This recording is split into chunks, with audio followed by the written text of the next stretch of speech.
Welcome to the Automotive Diagnostic Podcast. We're going to explore ways to sharpen our diagnostic skills, find learning resources, and hear from experts in the automotive field. Hey, what's going on, automotive world? Welcome to another episode of the Automotive Diagnostic Podcast. My name is Sean Tipping, and I will be your host once again for this week's episode. Thank you for joining me. On the show this week, I've got Scott Shotton, Keith Perkins, and Bob Starr. They are joining me to talk about a class that we had at Vision, or I guess you could call it a panel, because it was a panel of gentlemen up front. The title of the class was, "What Scantool Should I Buy?" And we talked about exactly that, geared a lot towards shop owners, but there was technicians there too. But the premise of the class is really, hey, there's so many options out there for my shop. I'm looking to add a scan tool, get a scan tool, whatever. Which one should I buy? And so we covered a number of tools, different brands, capabilities, uses for these tools. We also raffled off some tools. And if nothing else, you learned a ton, even if you didn't win something. But there was a bunch of tools and prizes given away, which is pretty cool. But the panel consisted of Tanner Brandt, Justin Morgan, Scott Shotton, Scott Manna, Keith Perkins, and myself. I don't know why they had me up there, but it was fun to get to sit up there and talk scan tools with everybody and get some information out there and give away some tools. It's pretty cool. So anyways, the reason we're doing this podcast is kind of to recap the class, talk about it, promote it for next year, because it sounds like we're going to be doing it again, and maybe you want to check it out. We go off the rails on some other stuff, which is fun. Scott's a little late to join the podcast, and we even have a special guest that joins us about halfway through, so you'll have to wait until that point to see who it is. But I enjoyed this talk. It was great chatting with these guys and great to meet Bob. Hopefully you will as well. With that out of the way, let's jump in. All right. Good evening, gentlemen. How are we doing? Doing good. Outstanding. It was a beautiful day today in New York. Awesome. Yeah, starting to finally warm up around here too. Starting to melt. So I'm always looking forward to some warm weather this time of year. It's a long winter here in Minnesota. Minnesota. Oh, I haven't been there in a long time. Yeah, come in June. Nobody wants to be here in the winter months. Well, we've got Keith Perkins, which if you're a listener to the show, I've heard him on here a few times. And then we also have Bob Starr. Bob, I met you briefly at Vision, but that's about it. Otherwise, I don't know a whole lot about you. No, and I usually tell people to just ask a bunch of trainers around the country who've been into my classroom to do presentations for me, and they'll give you a real good detailed explanation. But I'm pretty much a dinosaur living here in the 5 boroughs of New York, and have been here 71 years, coming up to 71, and been working automotive for 52 years. So it's been a while. I've got a few years under my belt, and it's been nice. Actually, it was very nice meeting you guys, because I had never gotten a Vision, only because of the travel situation was always tight coming from New York. I don't like to get on and off planes. One plane is enough. Get on, take your luggage, get off. Okay.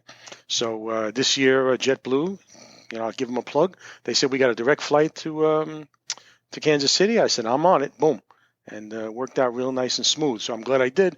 And my wife said, she's, Bob, I'd love to come back. So next year, as long as JetBlue's still flying direct, I'm there. Okay? Awesome. We can talk a lot longer, but I think we'll talk more, as time goes on before Vision comes back. Yeah, for sure.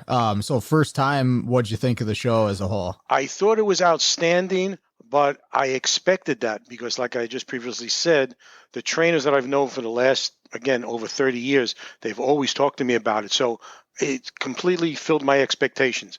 The classes that I sat in, I knew I came specifically for that. Of course, it's like a kid in a candy store. You want to be in 3 places at once, but you can't. But everybody shared their information with me, so that was absolutely fine. They put on a nice show. Again, nothing negative I could say, really. I mean, let's face it. I stayed Sunday because I couldn't get a flight till Monday, and it was like 70 degrees on that Sunday. So I couldn't have asked for anything better. Right? Nice. So you have a shop out there, I assume? I had a shop. I started in 1970, 71, and I went to work for my boss in 1981, and I stayed with him approximately until about 2000, and he passed away a few years before that, stayed with his wife, and ran the building, took care of the building. And then she passed on, so I was already into some training, and we just couldn't agree on a price with the family. You know how that goes when somebody passes and it goes to 11 nieces and nephews. Everybody wants a big chunk, so I said, I'm out of here. But I found this place I'm in now for the last 20 years, 22 years, and it's upstairs from a car dealership, a private car dealership. So it's self-contained. Wish I could show you the pictures. It's self-contained, nice and quiet. I sometimes make the joke, unless people knew I was here, I could pass away, and until the body starts to rot, they wouldn't know I was up here. It's nice and quiet and private. But when we do classes, it's great because there's no distractions, if you will. Keith, you just mentioned, some audio problems in a big room, and that happens, of course, no matter what. But here it's not. It's 30 by 30. And I could reach out and touch you and grab you, and been doing it for 22 years, so it works. But I previously used to train in my shop, which was fine. Okay. But I like it now. It's a little bit more conducive for training. That's cool. I'm always, I admire people that have been doing, something in this industry or any, the same industry for 40, 50 years, like you're talking about. What keeps you going and interested in it for all that time? Well, the first thing is, I don't know if you can see my background here. Okay. You see it? Okay. That's Mr. Franklin, my partner. Okay. Okay. I don't just do it for the money, but the idea is I do it for the satisfaction because you fix someone's car and it's fixed. They don't care what it costs. They're happy. And they come back and they recommend people for years and years and years. And then moving on to the training, diagnostic aspect, the teaching aspect, it's the same thing. I've had guys now come to me for 24 years, okay?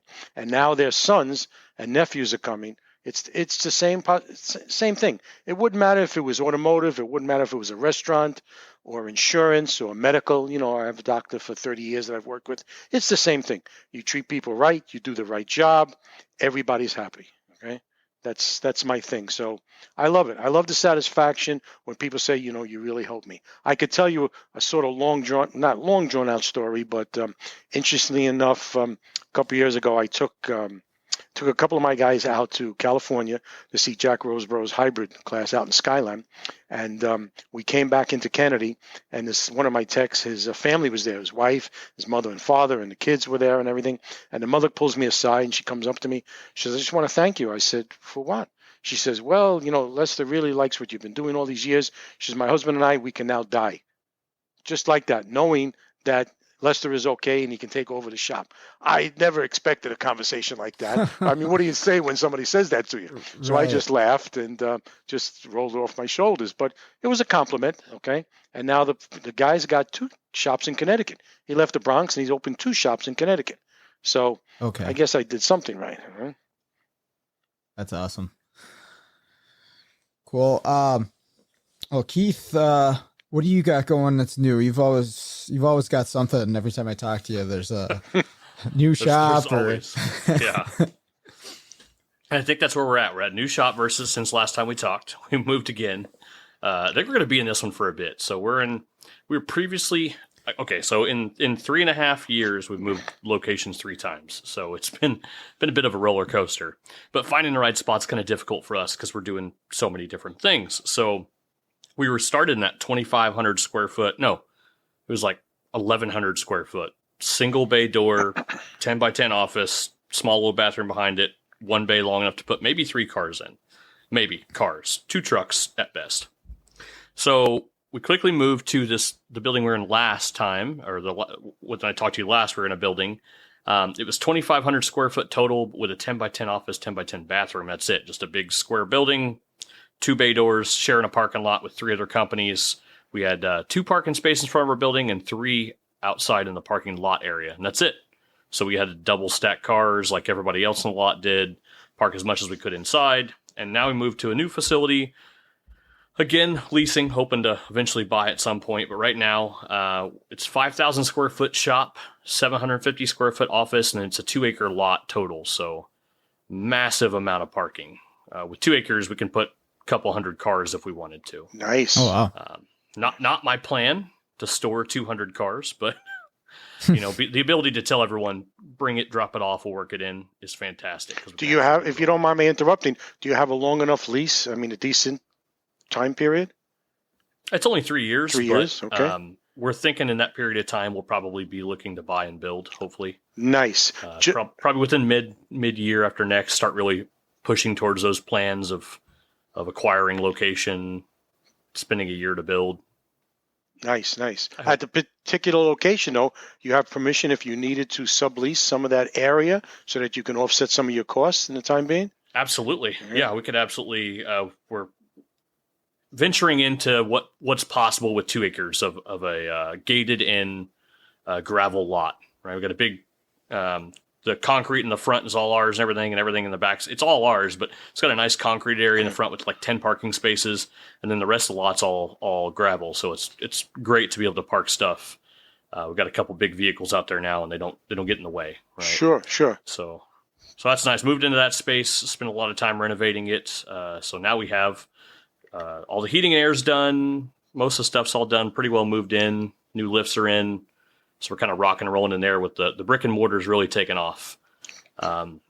Originally, it was a place just for us to do ADOS calibrations from shops that couldn't do them, that didn't have the space for us to do them on the road.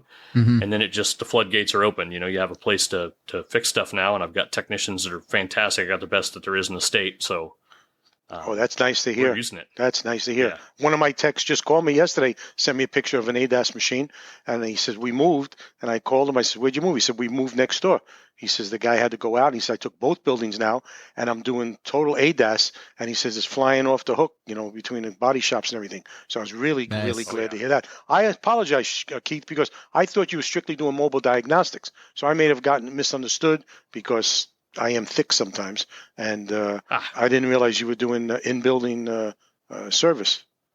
Yeah, we've got the brick and mortar. We have 3 vans that are consistently on the road for mobile diag programming. Okay, so I got part of that right. Okay. Yeah. We're doing a ton of that. But the brick and mortar has really taken off in comparison to just doing mobile in the beginning, because we started mobile, and it's all taken off. Then of course the training stuff's been pretty busy, been everywhere. Got to meet Bob in Kansas City. That was great. Been everywhere. Just got back from TST big event. That was fun. First time teaching there. Been attended there a few times. Really like it. Different experience teaching to that many people at one time. Oh, sure. I'm a very conversation, bounce stuff off of people in the audience. What do you think? What have you dealt with? Kind of stuff. And then to do that with 500 people almost is a little daunting. Logistically, it's impossible. Crazy. Yeah. Oh yeah. So, trying to navigate. Had a couple curveballs that were fun. Are you planning to do some training in your place in the evening or weekends? We do. We every couple months we do a training event.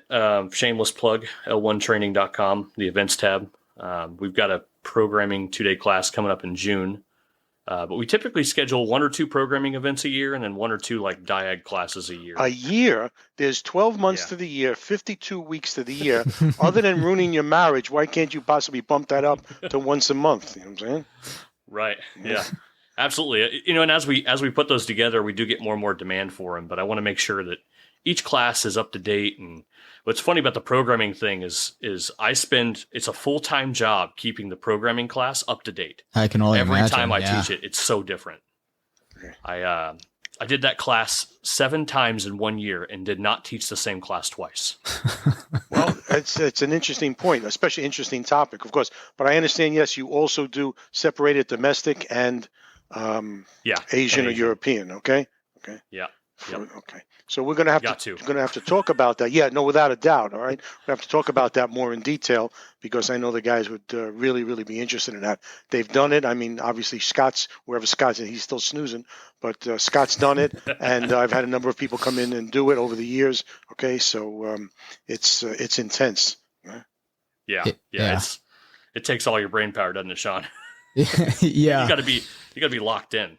And like you say, every single day there's some new challenge or something that worked before that now it doesn't work or it's different or Sean, if you don't mind my asking, I'm not trying to take over your thing here, but we it. never really got a chance to talk because you were up in the front, with Keith and everybody else doing a great job.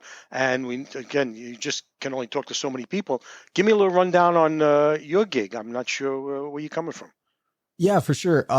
So I do mobile diagnostic programming keys as well. I did it part-time going back about 4 or 5 years now. I was also teaching for the local community college for the automotive program.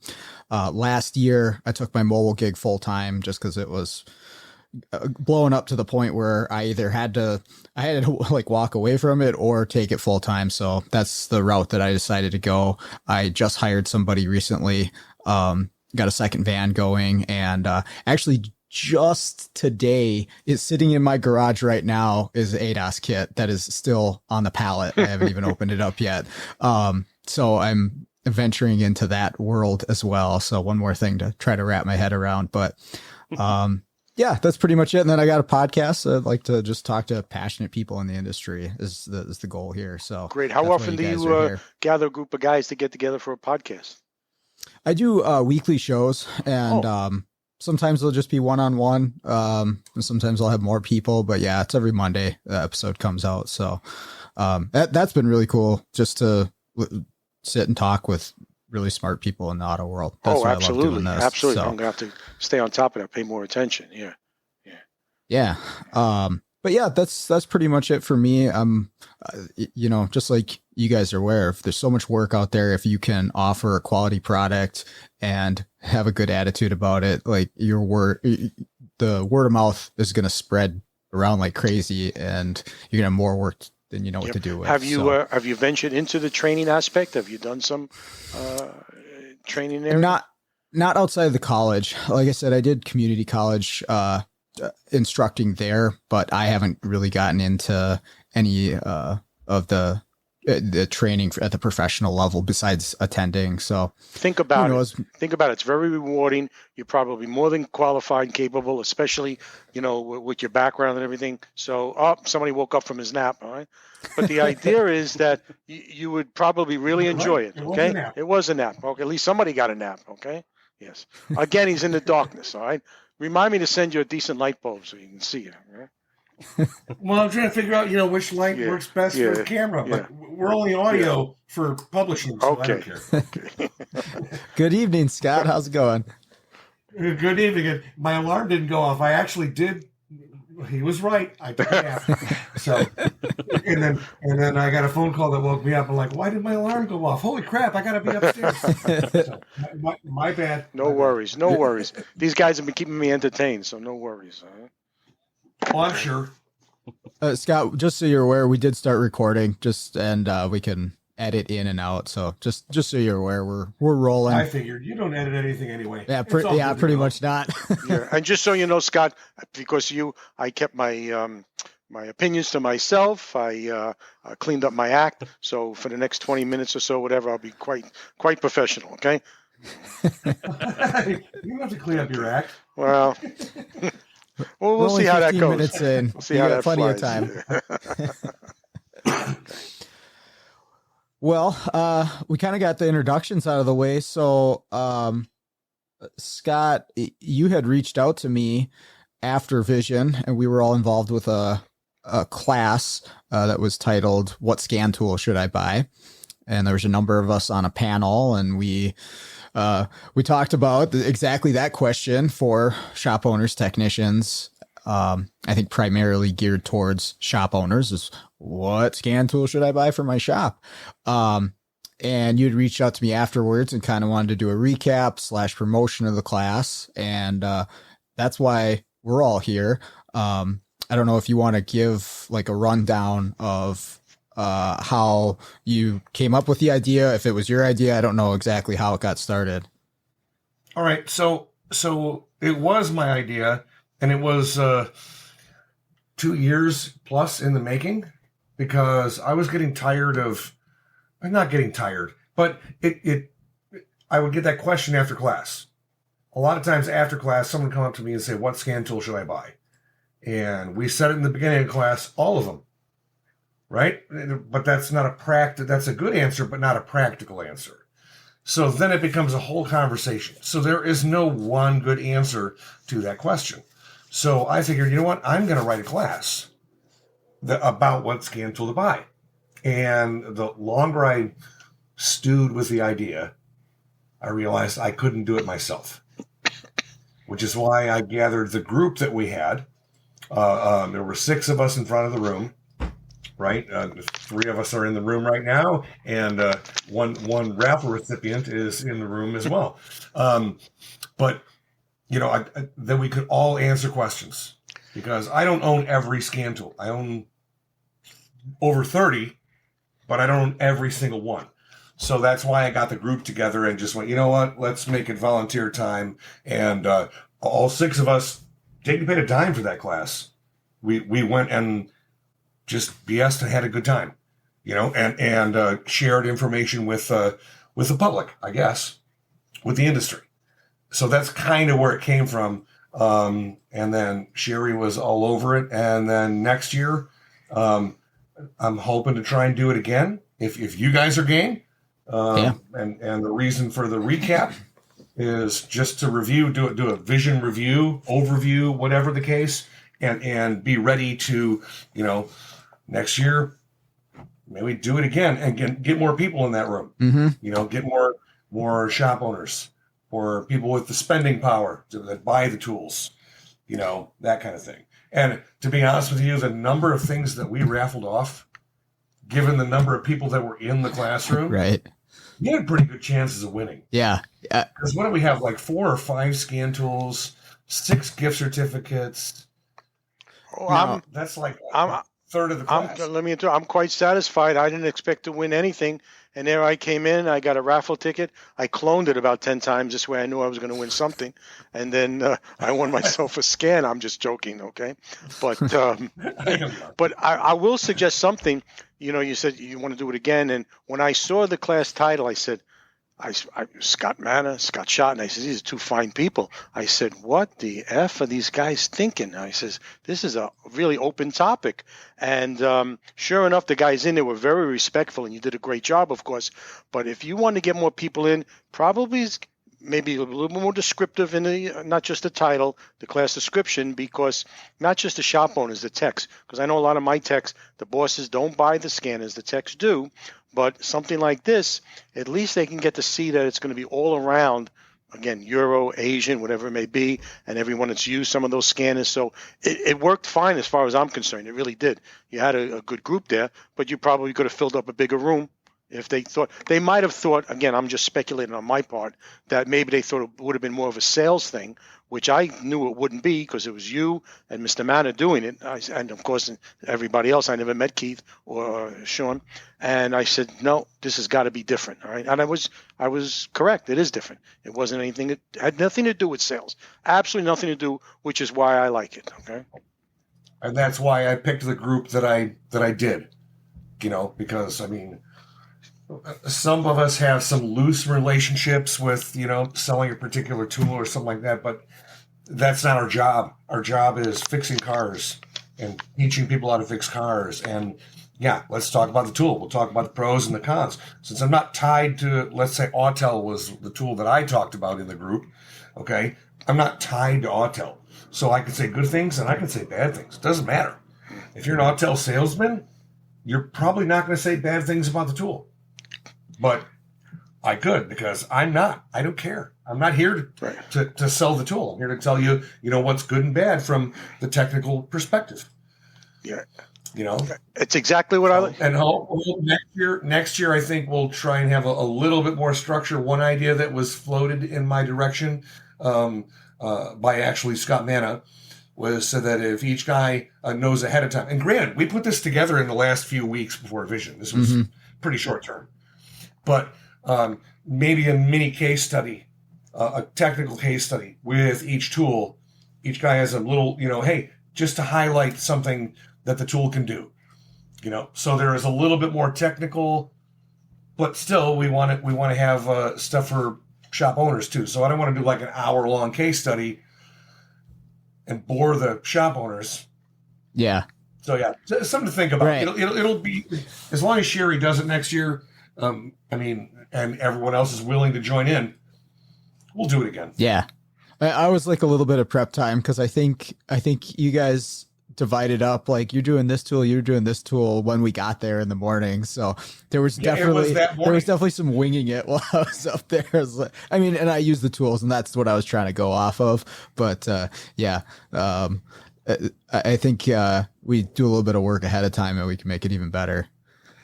Yeah. Well, you're right. It was that morning. We showed up. It was a half an hour before the class started. We're like, okay, and again, I kind of knew because I picked people like you're going to be able to do this tool. You're going to be able to do this tool. You're going to be able to do that tool. Scott Manna did. I give him some credit. He kind of took the reins there at the last minute. He's like, all right, we got to do this. We got to do this. Who's got to do this? Who's got to do that? And I think it worked out really well for winging it. Yeah. But winging it also makes it fun. Mm-hmm.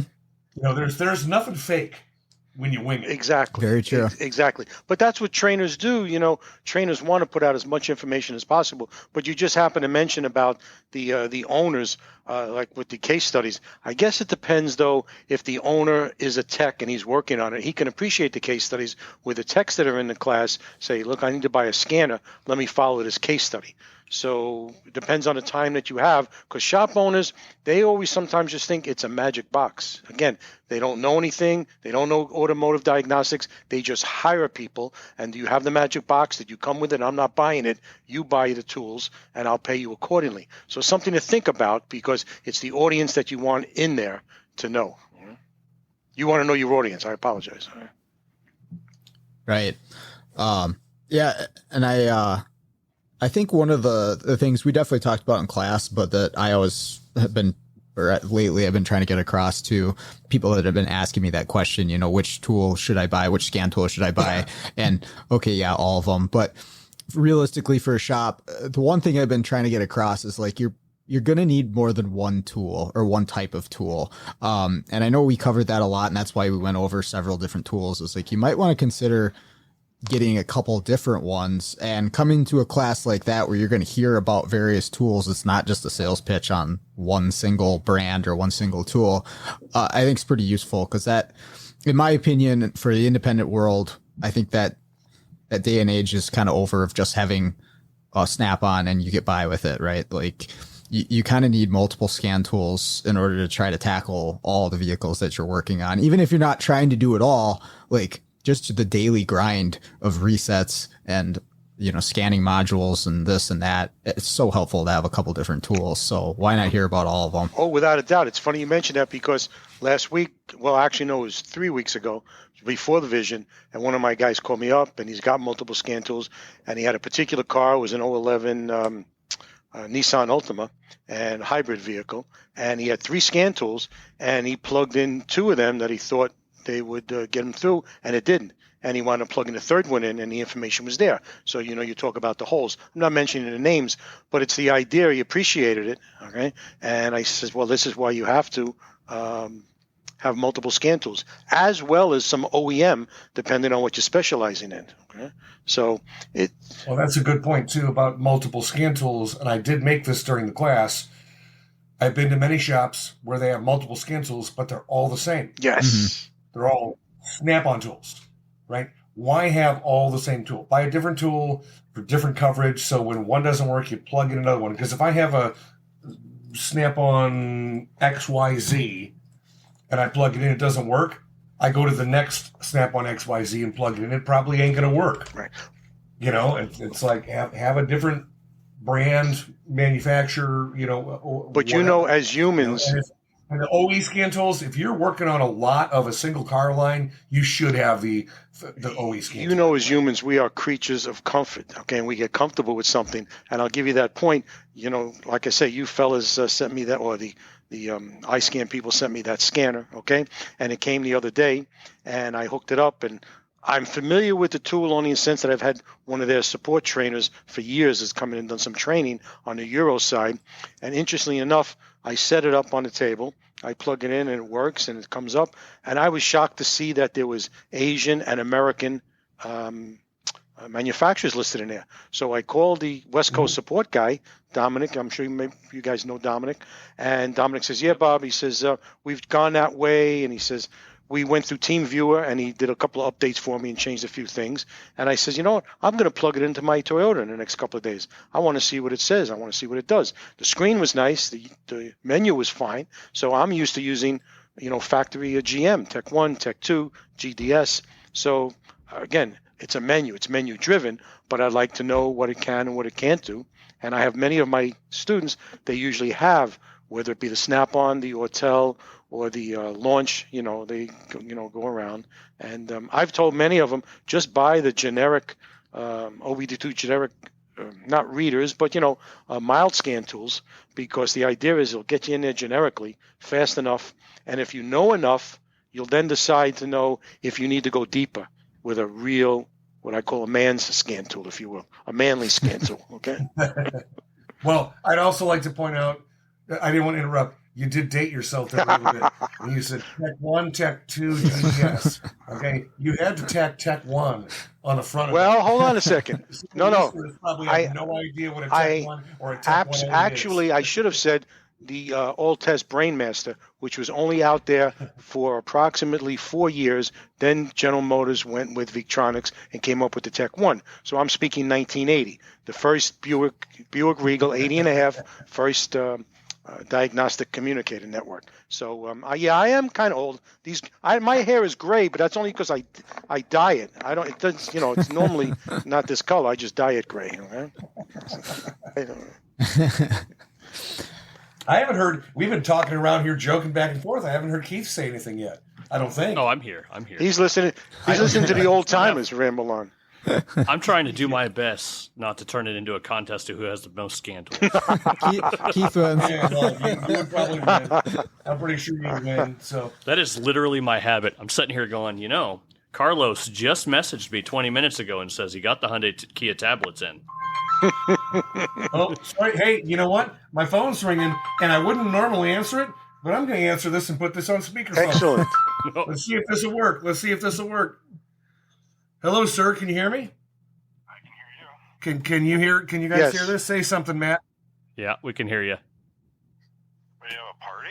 Can you hear Matt, me? how before anybody forget these things, how is your wife doing? I was real upset to hear at the show that you were not there because Hey, mind your own business. Oh, you meant, yeah. Honestly, I think she's in for a long haul. Oh, okay. Is she home? Okay.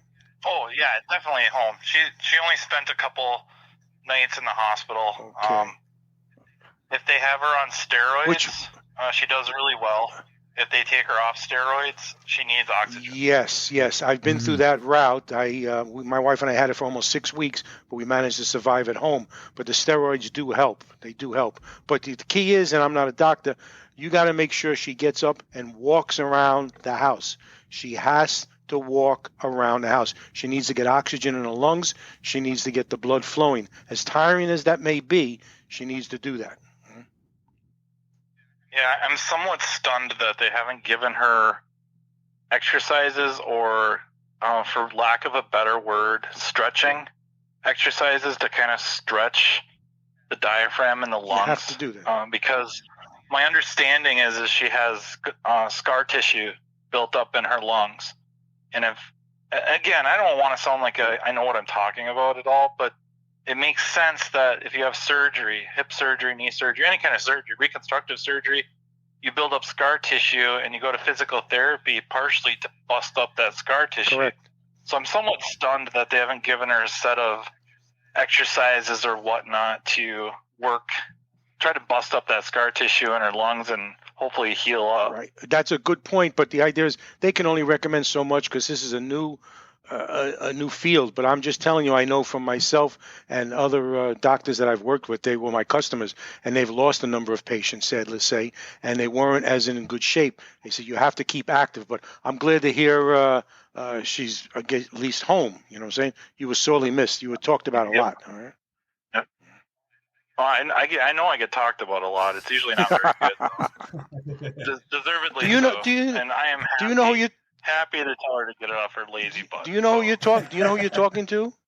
I have Bob Starr, but I don't know what. Are you in Chicago hanging out with Scott? Well, I've heard the Frankfurters there were a whole lot better than the Coney Island Franks. So quite honestly, I had to come out here just to see what it's like. No, I'm just pulling your leg. Guys, tell them what's going on. Well, it's Keith Perkins, Bob Starr, Sean Tipping, and myself, and now you apparently. Doing what? You're on a podcast. You're on a About the vision in the Scantool class. This is the only way I can get on Sean's podcast anymore. Well, this might be a first too. Someone calling and hijacking. Yeah, I have not had that happen before. It had to be me. This is like the second best automotive podcast out there. And the first best would be what? Carms? No, any podcast Scott Man is on. Well, we could call Scott too. Should we just make it a big conference call? Rocket to number 1, just like that. So what? This was you guys were all on that Scantool class, that panel. Yeah, we were. Well, Bob was an attendee, and the other 3 of us were on the panel. Yes. I thought Perkins. I thought that was supposed to be DeFazio. Yeah, that's the way it was printed. How did they mess up sunglasses and a frickin' Ivy League cap? I think if you looked at the Vision website, that the list of names changed multiple times before the class actually started. Because it did initially say Scott Shotton and Scott Manna, and then it said Scott Shotton, Scott Manna, and then 4 other names, but Keith Perkins was Keith DeFazio, you're correct. And then it finally changed. I had to call Sherry back. I'm like, no, that's not the right Keith. I had my presentation all prepared for the ANOVA code reader, but you would have been welcome. But I mean, you were supposed to teach the key class with Andrew. With Andrew Sexton. I got out of all of it. Yeah, but you got out of all of it. You left all the work for us. I do that anyways. But did you get all your key stuff back, Matt? Did you get all your key stuff back yet? I did. Okay. I think I have a couple extra tools I have to maybe see if I can distribute. Okay. But yeah, I got all that. Noah came down. Oh, nice. And gave them back to me. Sweet. And we went to breakfast. And then he got run out of town on a rail. All right, you got any questions for Sean, by the way? Since it's his show, we should probably throw the ball in his court. Good idea. Yeah, what were you thinking of letting him answer his phone and letting me talk? If it was my wife calling, I wouldn't have answered it. But it was Matt. It was the Matt, so I had to answer it. I apologize for the ratings plummeting, and you'll be able to see it right when I open my mouth. Hopefully the audio turns out okay. I'm standing here holding my phone. The audio is turning out fine, but you're saying what were you thinking? Just the fact that I'm here. I've told another podcaster for many years, there's no way you want me on a national stage.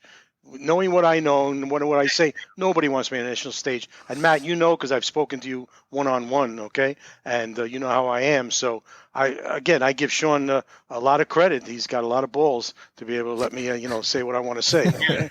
There's voices like yours need to be heard more often. That's the truth.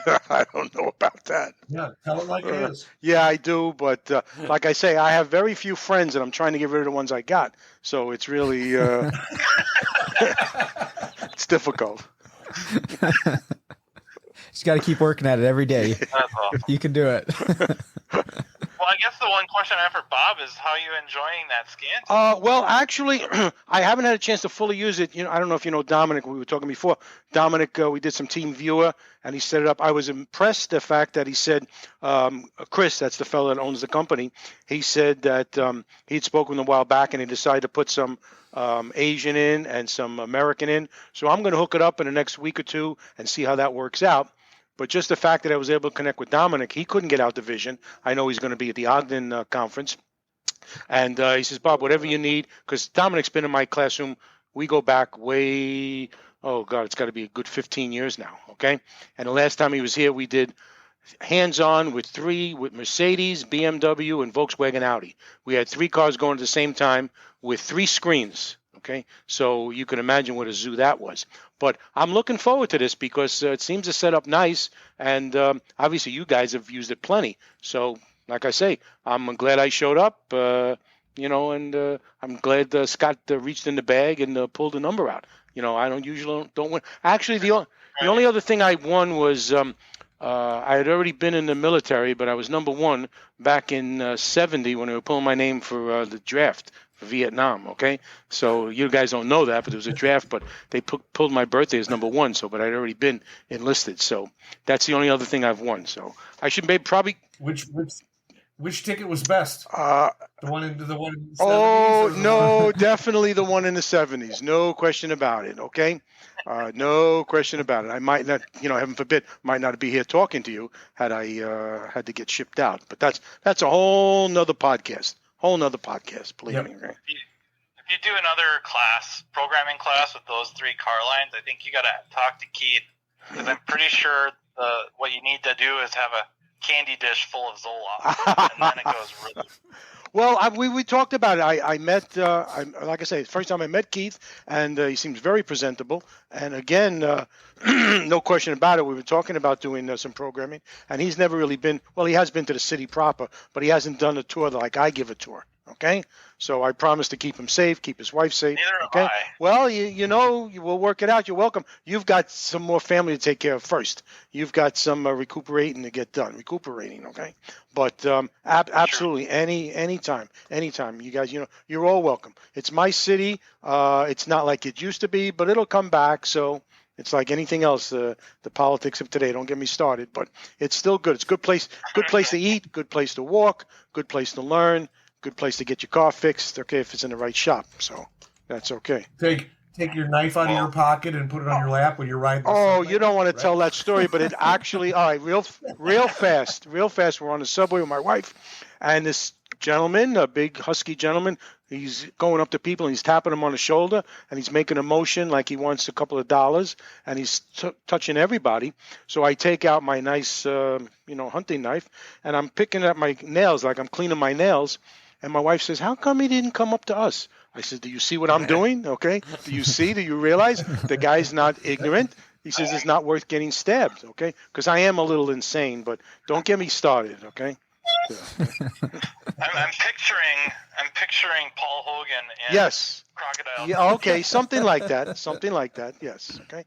Hey, look, you got to stand up for yourself. You got to, again, only a little military background. You got to be ready to get in and get close for the kill, because otherwise someone's going to hurt you. I'm in all seriousness at this time, okay? You go for the carotid or femoral artery and you hack away. You can't carry a gun in New York. Where is this podcast? Okay, exactly. How to survive in New York subway. That's right. There you go. Hey, it's the best ride for $2.75. It's the best ride in the world. You know what I'm saying?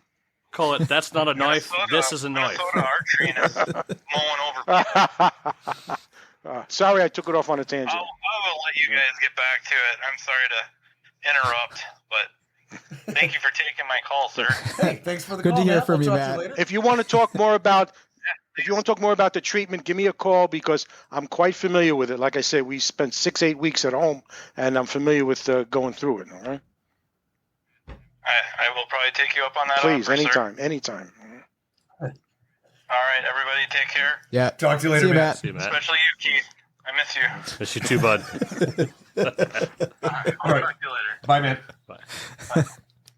The joke is that Matt and I have talked 25 times since he started the podcast 30 times on the phone and not once have recorded a single thing, but he's had my wife on the show. We talk often. He's like, I forgot to hit record halfway through our conversation.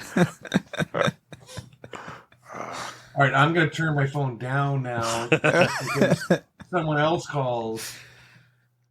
But I had to answer that. It was Matt. Absolutely. Yeah, it's perfect. I love it. Absolutely.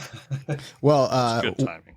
yeah, where were we before that? I don't recall. I don't remember. Matt derailed. Well, no, you were talking about putting that class together. Okay, the way it went, and mostly the pros. There were no cons, like I said. I could see. I was sitting in the audience.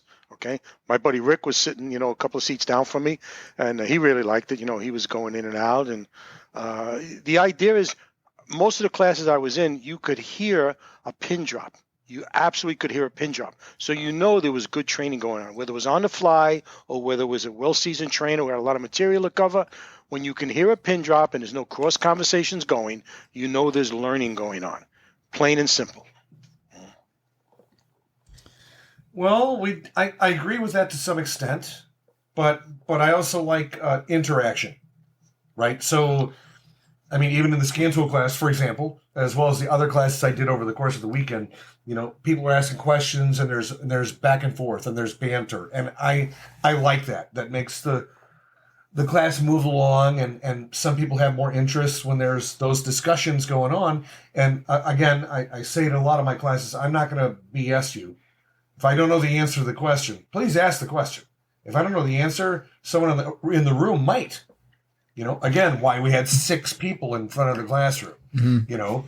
Because if I didn't know the answer, then maybe Keith did. Or maybe Sean did, or maybe any of the other guys. Right, but the caveat to that is, though, and you can appreciate this as well as Keith and Sean, is that once that happens, I just took this off the rails for the last 8 minutes when Matt called, okay? So the idea is, and that's where it goes, and then before you know it, you're looking at your watch or your cell phone, and your time's up, and you haven't covered the material you'd like to cover.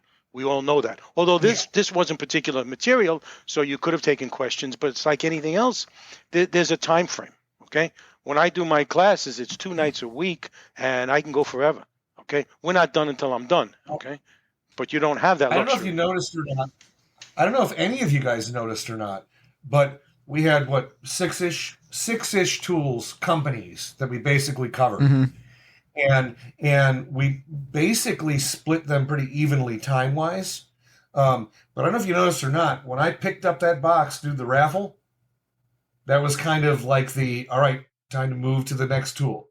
You see what I mean? It was because after every presentation, every mini presentation, we would raffle off a gift certificate from AES Wave and whatever tool we had from that manufacturer, right? So it'd be like, all right, we're getting there. Time's about right. Time to cut it off. I wasn't waving the box around going, time to cut it off. I'm like, all right, we're going to do the raffle. You ready? And it was kind of the way I kind of broke it up, because any one of those 6 manufacturers or tools or whatever, we could have talked for another hour or two and had case studies. Oh, for sure. Done all that kind of stuff, but we had to make room for, it's only a 3-hour class. That's another reason it was hard to do. How many tools can you cover in 3 hours? Yeah. And do them justice? Yeah. It went by really quick. Another reason we mainly chose tools that there were vendors at the trade show. We did it this Saturday morning so that after the show, if you really had specific questions about technical specs or vehicle coverage or whatever, you could go to the booth and touch the tool and talk to the people at for the company.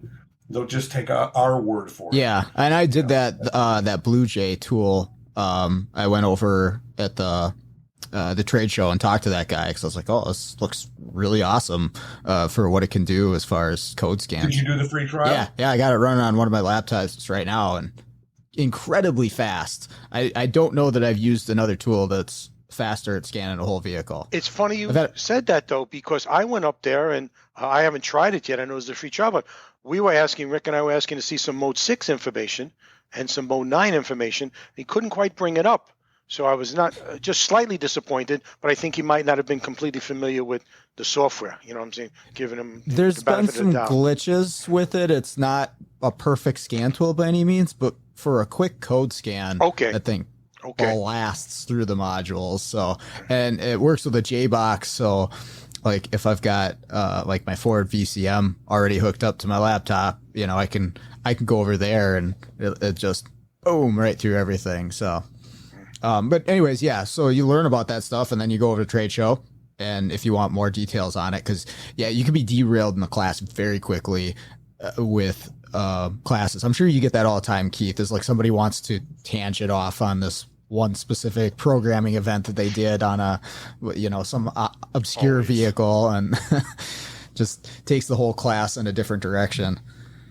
Programming, I always tell them there's always an always and never a never. So anytime I say something, there can be a million times that we can refute that with some other exigent circumstance.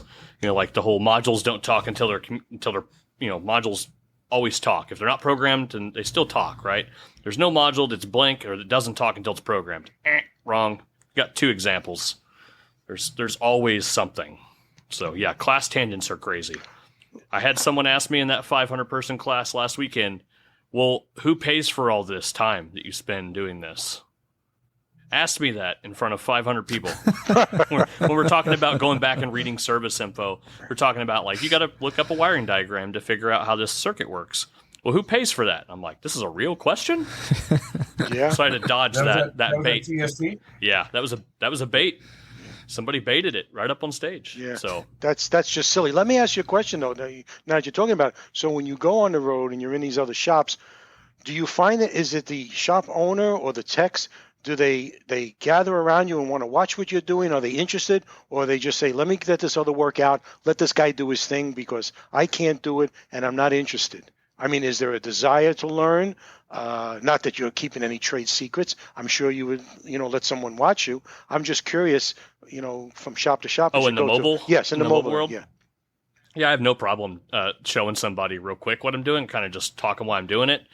But it depends upon the situation and how their attitude is. If they're like, hey, man, I'm just getting beat up on this thing. I'm glad they called you in. What am I missing? I will absolutely show them through the process, what I'm doing, how I did it, tell them where point out maybe where they missed something and say, does your normal procedure call for checking this out or not? But then I get the guys that kind of sketch over and they go, well, I could have done it. I just didn't have that tool. I typically immediately stop and say, give me your tool. Yeah, and then you point and then do the job. You point at their Modus that has the scope lead still in plastic. Yes. I go there and cut them open and hook it up. Like, we'll use your scope. I don't care. Right. I've done that when I go into recruiting, when I go into shops and the owner is there and I have a multimeter there and the guy says, well, I can't use this multimeter. I like to use mine. I said, all right, let's get yours. Well, I don't have it. I said, well, let's go on the tool truck because I'm usually on the tool trucks. Let's get a red one, a green one, a blue one. I'll make it any color you want, purple, any color you want. Let's just use it, all right? And that's unfortunately what happens because they get a little bit antsy. But I was just curious because I know Scott said the same thing, and you want to share the information as best you can. Nope. If someone's willing to help themselves, I'll help them. Exactly. If their attitude is a good attitude and they want to learn, I have no problem. If they're being a jerk or what, then just leave me alone. I also feel bad sometimes. I don't feel too bad, but when I come in and I grab, let's say, an aftermarket tool, let's say it's the top down or the auto or whatever the case, I go in and do something on a vehicle, and I see the same tool sitting on the bench next to me. It's like, yeah, all right, let's get this done, and then get the tool on, whatever. But it's just sometimes they don't know, how to use the tool. But I always give them the opportunity, okay, your tool will do this. You just have to, plug it in and press these buttons and go for it, and don't be afraid to look around. And then, I've had a couple shops where I've said that multiple times, and they still didn't learn. So now I don't even care anymore. I just show up and do what I got to do. Yep. I'm like, I gave you ample opportunity to better yourself. I'm here to help you better yourself, and you didn't do it. So you're going to get charged for what I'm coming to look at. Mm-hmm. Mm-hmm.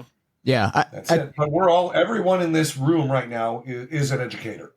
So I think you all got the same idea. Yeah, true. And I think there's a difference too when we're talking if it's diagnostic or a programming job too, because if somebody like a tech comes up and they want to know, like you say, Keith, like what am I missing? Yeah, definitely help them out and show them what's going on. I'm not trying to hide anything, but I have had people come up and they like want to know what software I'm using to program a vehicle or what website do I go to this and this. I'm like I guess I'm just not so freely sharing with the shop because that specific question is like, how can I do this? How can I get this job done without you? And so that sort of stuff, I'm a little bit more hesitant on sharing. Now, yeah, if they got a tool that can do it, I'll definitely be honest with them and be like, hey man, your Autel you got sitting there could have done this job. And I think being honest with them in that respect will just get you more jobs in the future. But good point. Yeah, there's a few things I keep close to the chest. I had the programming question recently from another shop, and I forget which manufacturer it was, but let's call it Ford. Okay, and I told them what they needed. I said, but you're gonna have to buy this interface. That's probably going to be, I don't remember what the VCM3 is right now, $1,800 or something like that. I don't know. Okay, maybe Keith knows. But am I a ballpark? Yeah, you're ballpark right. Yeah. Okay, so the interface is $1,800. Then you're going to have to spend $1,000-ish a year for IDS and FDRS, right? So that's a subscription. So if you're doing one Ford a month, is it going to pay for itself in a year? Probably not, right? So that's why I'm here. Mm-hmm. Call me up if you need me. If you want to do it, I'd be happy to point you in the right direction. I've never had a shop do it. Never have. They're like, oh, you know what? Oh, it's going to cost that much, and I'm going to have to keep these updates going, and I'm going to have to subscribe every year, and But all of us, we do because, how many Fords do you work on, Keith? How many Fords do you work on a week, or does your company work on a week? 20 plus, easy. Yeah. So the return on investment is it's like nothing. Ford is cheap. Yeah. Oh, yeah. Right? All day long. Yeah. We don't want to talk about that. Yeah. But that's a little disheartening, though, what you said, Scott, because that's why I asked originally started the question with Keith was, the shop owner or the techs, if you want to call them that, when they gather around, are they interested in really learning, or we just called you in, get the job done, and let's move on to the next thing? Much like if it was a transmission, I got to send the car to a transmission shop or a collision shop, and how much do you want to learn and how far do you want to go? Otherwise, all right, you're a needed asset.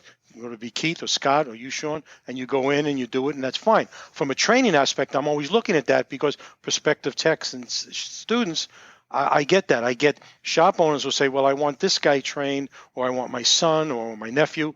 And I says, you can't buy that knowledge. I said, you have to want to come.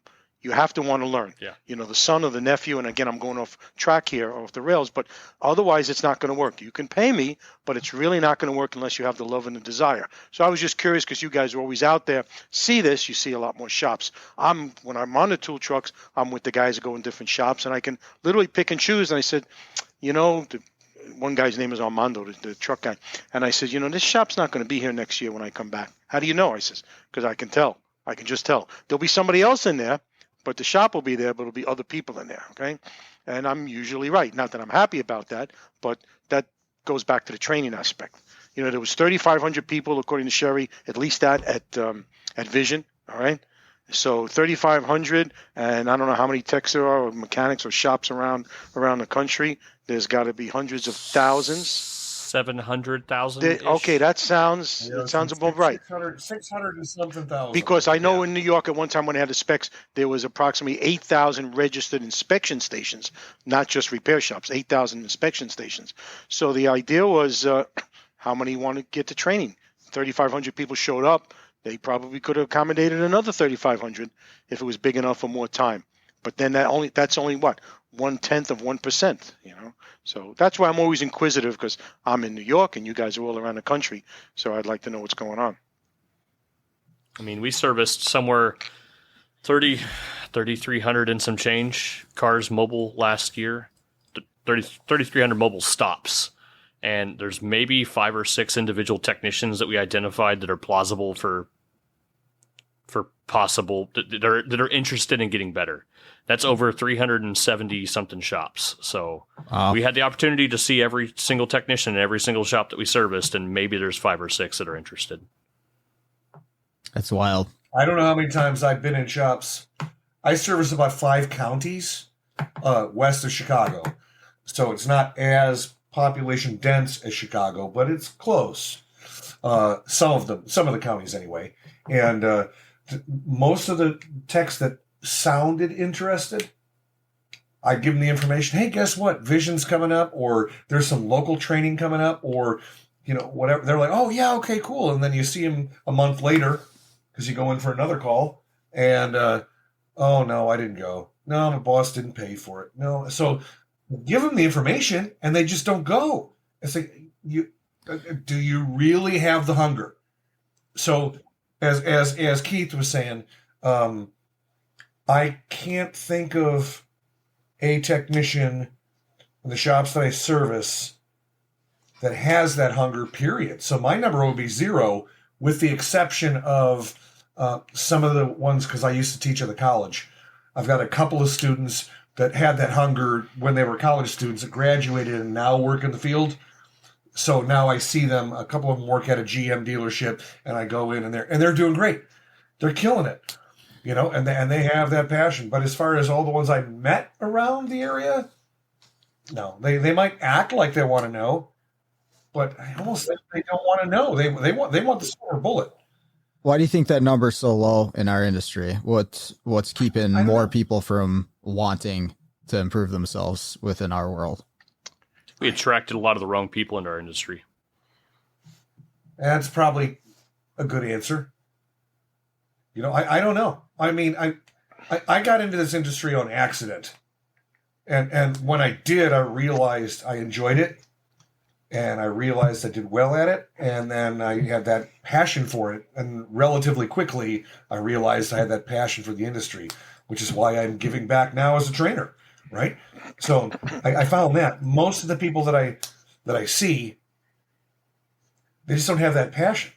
And I'm not saying the passion to be a trainer, just good at their job. Good at their job. It's just a paycheck. To a lot of people, it's just a paycheck. Yeah. Mm-hmm. And why toolboxes have wheels. I worked at the same damn shop for 15 years because I got treated right and I got paid okay. But still, the owners had a passion for it, and it was a good environment. Right. Well, that's a point well said. But you see, my partner behind me. That's not Mr. Ziegler. That's Mr. Franklin. You know what I'm saying? And the whole idea, exactly. Don't they? He always says that. But that's the whole idea. I said, if you're happy and you want to do this, you can make plenty of money. You just got to practice and you got to get educated. And it keeps going back to that. And when I'm on the trucks and some of the guys want to do it and some don't, I said, that's fine. Stay the way you're at. But that's why I always ask these questions, because the guys that come in here to me, well, Scott, you've been here, they have a passion. And my classroom's like a United Nations, my training room. Everyone's from either the Caribbean, Eastern Europe, Asia, you name it, all over, and they're all there to learn.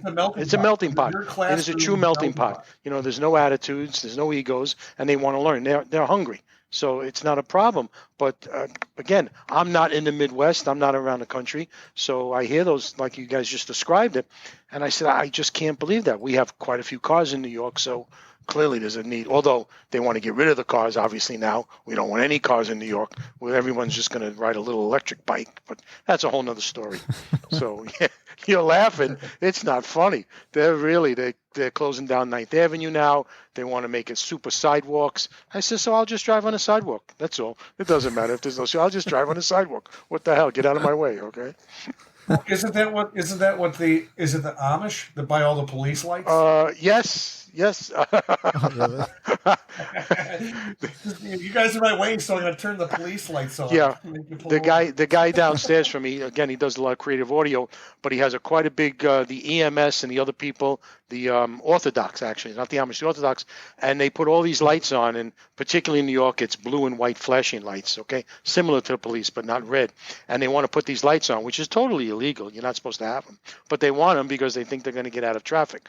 So now I know the police department department, of course, they only usually buy GMs or Fords, occasionally a Toyota. But if anybody's down there with a Lexus or a Tesla, there's Teslas down there every day. They put lights in. So they're behind me with the lights going. My wife says, aren't you going to move over? I says, what? This is a clown. This is not a police officer. This is a clown behind me. I'm not going anywhere. If he wants to go around me, let him go around me, okay? So it's an ongoing battle. But only in New York. It's true. Only in New York. Right? Can't make this stuff up. Keith is on the other end of the world, Oklahoma, right? Yep. Yeah. Out in the sticks. That's what's funny. Just like, I'll make it short, but I put on a class two years ago.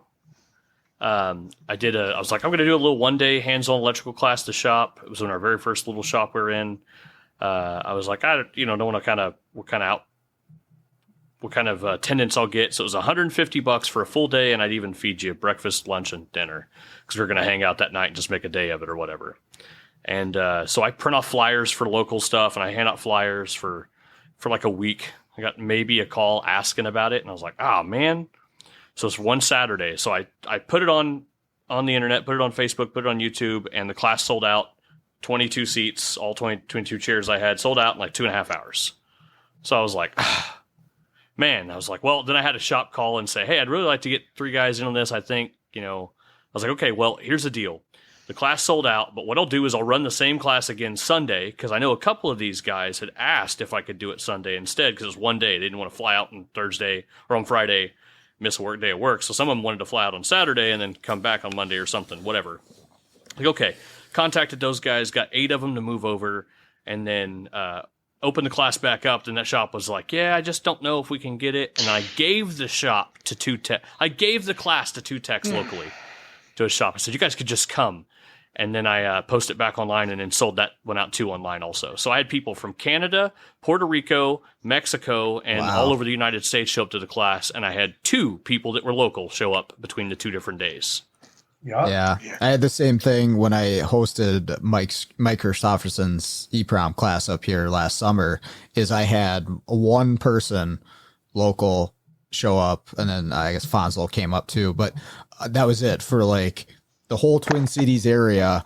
I got like 1 local person to actually come to class. Everybody, like you say, was from Canada or New York or out of state from the internet. And I mean, yeah, okay, maybe some of that's my marketing. I didn't hand out flyers at shops, but I was we printed flyers, people. handed them out. We were telling people this class is $30 less than we bill you to show up one time. That's what we were telling them. This is come to this class. It's a full day of learning. We're going to charge you $30 less than what we bill you to show up for less than an hour. If we're talking about attending training, I'll give you a real good example. And Chicago is it's a good/bad area. Okay, when I say good, I mean some of my mentors are from Chicago. John Thornton, Scott Manna, Kenny Sanders, all that, and those 3, and eventually myself. We were the 4 trainers for the Illinois EPA for the emissions testing program, and you could have 8 classes a year for free at different locations. I would do 7. I would do 2 classes. Scott Manna would do 2 classes. Kenny Sanders would do 2 classes, and John would do 1 class. But at 8 or so different locations around the Chicagoland area, and all you had to do was go online and sign up. It was free. And you would show up, and it's the same classes that you'd see at Vision, right? I mean, if John Thornton taught a variable valve timing class at Vision, he was teaching it for the Illinois EPA. And you could show up in your backyard for free on a Tuesday night for 3-4 hours for nothing. And you would have classes with like 30 guys. Okay? And 30 guys was a good turnout. But how many technicians are in Chicago? Way more than 30. Thousands. And we did that for years until the governor changed and they cut the budget. But we did that for years, and you'd see the same guys every time. You're like, every time you went to this location, you would see the same. I went to Truman College, which is in Chicago near the lake, near Lake Michigan.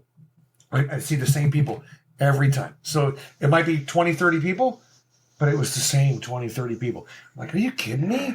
This is your tax dollars are actually paying for this. everybody's tax dollars are paying for this. Come to the class. But nope. It's like, yeah, I don't have time for training. It's like, dude, it's free. Go. And it's the same stuff that you and I have paid for through automotive seminars or going to Vision or, Tech Expo or ATE or ASTE or, whatever the case. You pay for the class. It's the same classes. The state's paying for it. Go. Nope. 30 freaking people. That's just ridiculous. Well, I say you just got to keep again, we're talking about this now, just keep plugging away, though, because when you do get some of those younger fellas, and it's usually younger fellas, they'll come. Once they get hooked, they'll come. But, of course, yes, you have to come into the door.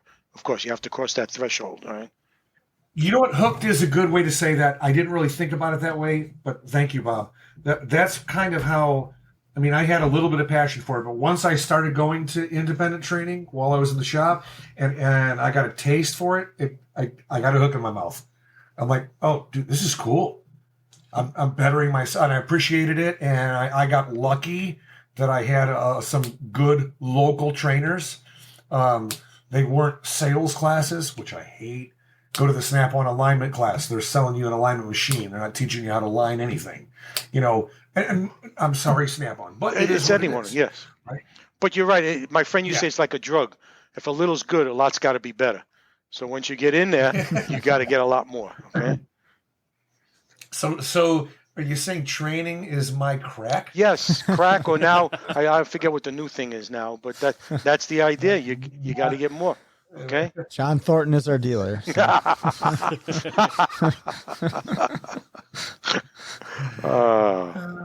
Okay.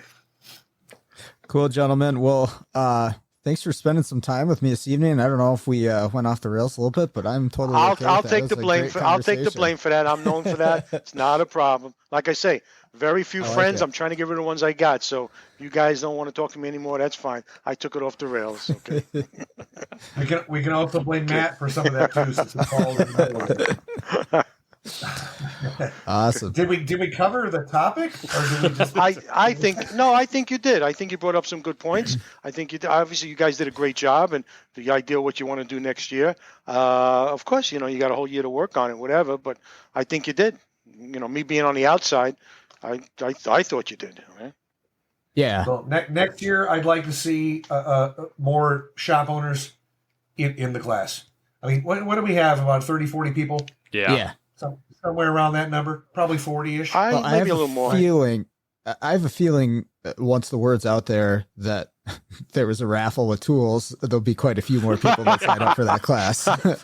Well, hopefully, if any vendors are listening, hopefully you'll participate next year too, because we had quite a bit of stuff that we raffled off, and some of that came pretty last minute. The stuff from Opus, for example, that was the night before at the trade show. And I talked to him. I'm like, yeah, sure, we'll donate a tool. Sweet. Yeah. Well, yeah. Even just one of those tools, like just the eye scan, there's going to be a ton of people showing up for it. And we had, how much did AES Wave? Was it 1,000 plus in gift certificates? AES Wave did $600 gift card. Okay. So $600. Yeah. And you could tell that went over well because his booth was very, very crowded. You couldn't even get in there. Couldn't get in there, absolutely. Oh, you know what, though? AES Wave is so awesome. It's that way every year. Yep. It doesn't matter. It's always crowded. And whatever they bring, I think they had some shipping problems. So their booth was a little weak on product. But usually it's full of stuff, and it's basically gone by the end of the weekend. If you don't get to that booth early to get something, and they sell out of it, it's like... We can ship it to you, but you're not getting it today because it's all sold out. I'm going to throw the. They're great people and a very. I'm going to throw this out there. That's how I find I look for the crowd and I go, okay, that must be. I'm going to throw this out there. You gentlemen, I'm sure at one time or another, you've probably been to the Apex show that usually goes on in November. Mm-hmm. Sean, I know you went. Okay, yeah. You might possibly think about presenting this class out there. Okay, obviously there's a ton of vendors, of course. Okay, and there's a ton of people. I don't know. Again, Mr. Thornton's class usually goes well. I know I saw Wayne Colonna do something this year, and there's a couple other classes. You never know how it works because again, it's a bigger audience, a little bit more international audience, but can't hurt to ask. Yeah, we got to look at applying for it because I think the thing closes in just a couple days. Is that right? Already. Yeah. Yeah, but you already said never say never, never say always. So you know what? If there's people upstairs that are selling product and you want to do a class promoting, what should I buy? The people that carry the big stick are the people that actually take the boots, and they'll say, "Oh no, we're not closed. You're going to put up another class." Okay, trust me, that's how it works. Okay, something to think about. I know. I've done that before. A couple times. I'm past the deadline, but I make a phone call and go, "Hey, what about this?" There you go. Right. Exactly. Right. Awesome. Well, thank you again, gentlemen. Really appreciate it. All right. That's going to do it for today's episode. Big thank you to Scott, Keith, and Bob for spending some time with me this evening. Really appreciated it. Great stuff. And I'd recommend if you're going to Vision next year, check this class out to get some information on what Scantool you should buy. And maybe you'd win a Scantool too. Who knows? But other than that, thank you for listening. And let's all get out there, start fixing the world one car at a time.